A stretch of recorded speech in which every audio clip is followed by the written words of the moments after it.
Skarlowey had been to the works to be mended. He felt much better. Rusty the Diesel was helping him off his rail car. Skarlowey hadn't met the little diesel before. Rusty seems a kindly sort of engine, he thought to himself. I help to mend the line and do odd jobs, explained Rusty. I hear everyone is looking forward to seeing you again. Come on.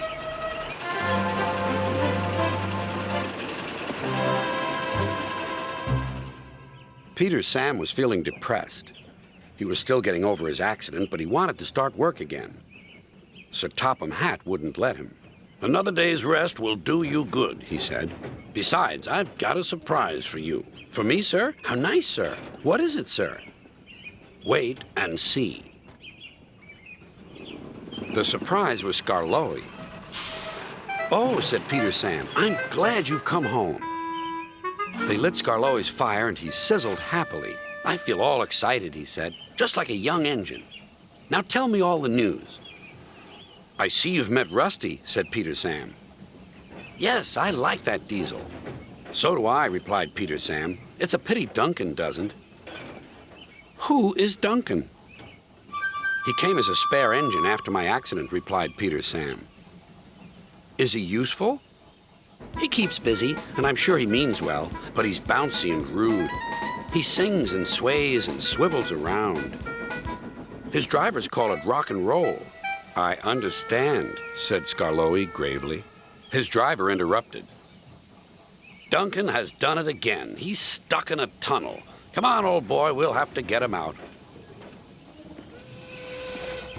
Skarlowey was pleased. He wanted to run and looked forward to meeting Duncan.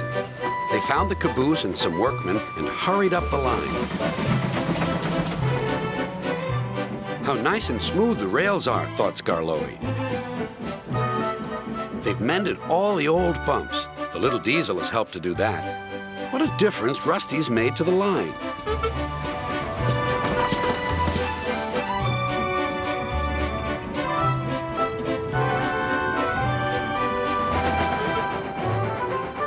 Quite soon, they found Duncan.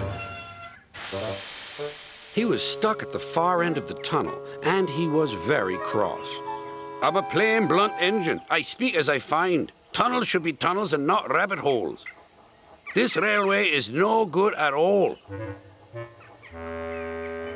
Don't be silly, snapped his driver. This tunnel is quite big enough for engines who don't rock and roll. It took a long time to clear away the rocks and set Duncan free again.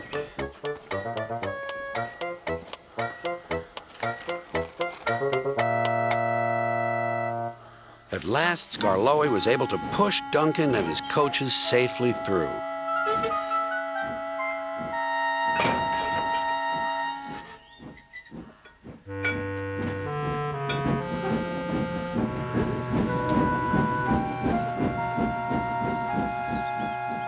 The caboose was left on the siding, and the workmen stayed to make sure everything was safe.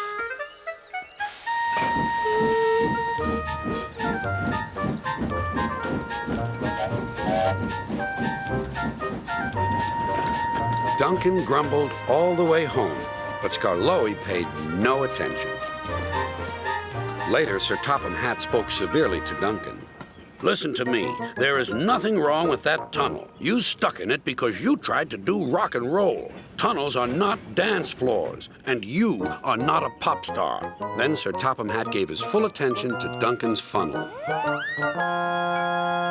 If it happens again, he ended ominously, I shall find ways to cut you down to size. In other words, your career is on the line. Need I say more?